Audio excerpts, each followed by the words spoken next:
So g'day and welcome back to another coin lot. And in today's coin lot, we're going to look at these zinc coins that I have in front of me. So, zinc coins. Zinc is an element, and when it is freshly minted, it's like a silverish, greyish colour. But over time, it tarnishes to black. So this is probably, zinc oxide that's turning black. But you can get a lot of impurities. So this is probably salt, so zinc sulfate, which turns the coin a bit white. So this would be what they class as coin cancer or zinc disease on these coins, because when a zinc coin has this type of problem, it's going to eat into the coin and it's pretty much going to destroy the coin. So it's pretty hard to get rid of.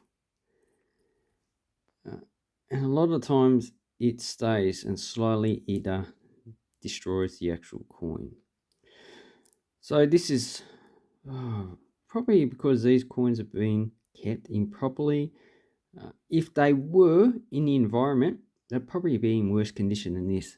So here we have a 20 French centimeters. And as you can see, this state is actually quite poor.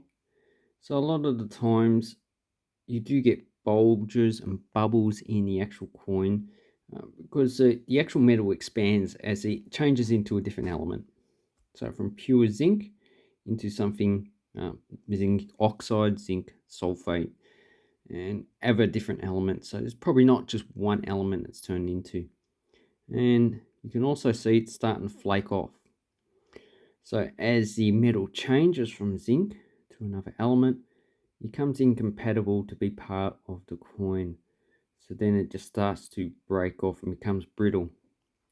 So that's why we don't use zinc coins. A lot more stable coins would be aluminium bronze. Aluminium is not that stable, but this has a high copper content. When copper is by itself as a coin, it pretty much is the same as zinc. It doesn't last long, as well as iron. That's why if you mix other elements into it, so copper and nickel, so nickel seems to be a lot more stable as a metal for a longer period of time. Eventually it would become another element. Here we have a aluminium coin. This won't last too long in the environment. And here we have a copper. I think this is brass. So this coin's about 500 years old. It's not a coin, it's a token. 500 years old though. And I would say this would have been lost in the environment, but have a look at the good preservation of the actual token itself. So that's why we don't really issue one element coins. We usually mix them up to give it a combination, and it gives it a greater longevity. So that's why we have bronze, brass, copper, nickel. We have our stainless steel these days. That's just for cost cutting. So anyway, I got this actual coin lot, and I just wanted one of the coins. So this is a Serbian 1942 2 dinars. So I do have the 1 and the 10 dinars, but I don't have the half dinar. So there's 3 of these coins. I've kept the best one of them, but as you can see, it's still starting to become a horrible coin, but this is the best one of the lot. The other two, as you can see, they sort of have a bit of the actual disease, but I'm going to try and preserve them as best as possible. And so this would be the actual moisture which is coming into contact. So it's probably a bit late for this coin. This coin might be able to save it, but these ones are a bit hard to get. Serbian coins from the Second World War are a bit hard to get, and they're pretty expensive. So in this condition, you're still paying at least $5 for these coins. The easier coins to get from this Second World War on the Axis side. So Axis, we're talking about Germany, Finland, Hungary, Bulgaria. anything under the German spear. So we have the 1 Pfennig, and these ones are pretty common, minted in the hundreds of millions, but it's hard to get these in high grade. I very rarely see these in uncirculated condition. I do have one or two, and for a mintage of 20 to 100 million, you'd still be paying a lot of money for an uncirculated coin because these don't last too long. They're a soft metal, so when they enter circulation, they damage quite easily. As you can see, the eagle is starting to be worn away quite readily. So another 1942. So these would have been in circulation for only about 3-4 years. But in 1945, 46, these pretty much dropped their circulation because the value was too low because of inflation. Even though they did issue 1 Pfennig coins in 1945, 46, they're pretty scarce and hard to get. So you get these in 1, 5, 10 Pfennig, and the 50 Pfennig was aluminium. So 41 Pfennig, or Reich Pfennig, the key date you'll be getting is 1945. 45 Reich Pfennig, the Rolo mint coins from 1943 and 44. They're unknown, issued in 1945. So if you get a 1945, more than likely it's either a specimen coin, not issued for circulation, or it's a fake. So they're the only two. Specimen coins generally have a provenance, so you know where they come from. They should have at least 50, 60 year provenance, so you know who's owned it in the past. If you don't know that, then I would suspect that it could be fake. And as you can see, once again, a lot of these are not in great condition. But these ones, probably paying $5 to $10 per coin. And 1940, so this one, see the zero seems to be a difill, or maybe it wasn't engraved properly. Now I've got two of them pretty much the same. So that I suspect these might have been minted at the same time. Obviously, they're both Berlin mints, a mint mark. And if you look at the other dates, they all have the last digit having the full date on it. So, once again, coarse milling, and yeah, quite a nice coin. Now, the Berlin mints are the most common. The lower mints, the other mint marks probably have a lower mintage, probably at least half. So then we have the 10 Pfennig. So the key date you need to get for these is the 1945. They cost about $20 to $40 for a coin in this condition. Okay, so we got 1944. So this is the last year you're going to get. That's going to cost about $5 to $10. This one's in pretty good condition. Okay, then we have this one, 44, Berlin. There's some zinc disease. Here we have another one, 1943. This is in better condition.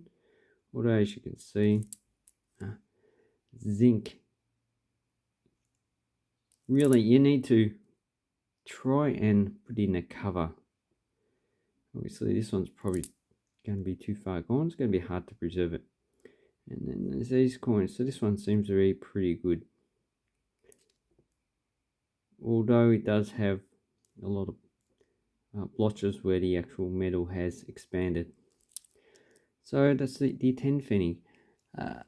And then I have a bunch of... So I'll sell these ones all together because have a look there. So this has probably been left in the ground. And this one too is flaking off. So two different ways that a coin can be destroyed. It's so sad.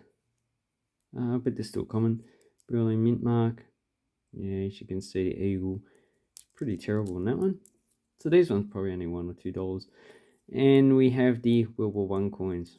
So the World War I coins, pretty similar in size to the World War II coins. Still made of zinc, so that's where the Germany got the idea of the making these zinc coins was the First World War. And once again, you can see it's over 100 years old and it's starting to turn horrible. 1940, 1941D, so that's Munich. And the last one. So you can see on the last one how the actual moisture has gotten into the coin and it's bubbling up. So that's definitely a different element, probably zinc oxide. So obviously the density of zinc oxide compared to zinc is a lot greater, so it expands. So that's basically why you got the actual metal rising, and it's on both sides. Now if you tried to actually break that, well, I can't do it with my fingers, it might just actually fall apart. And it might be powdery underneath, so it might be like a whitish colour, as we've seen before. Anyway, that's why you need to be careful when you're buying zinc coins. You need to make sure that it is preserved well. And the last coin I got, which I'll take it out of the cover. So this is really the only reason why I buy these coins. So try and take it out. And this one has a doubling error. So if we look at the date, you can see the actual date has been doubled. It's quite clear there. And it's also doubled in the lettering as well. So that's probably not it being struck twice. It's probably just been re-engraved. So that's what I get from this. So maybe the die has got the E up the top. I don't see any re-engraving. Oh yeah, I do see some down here. So my take is that this was a die that's probably been quite worn when it's been used, and because it's the Second World War, to save on materials, they just etch the actual lettering and the numerals again to make the die have a longer lifespan. So if we look at the reverse, I don't see re-engraving on that one.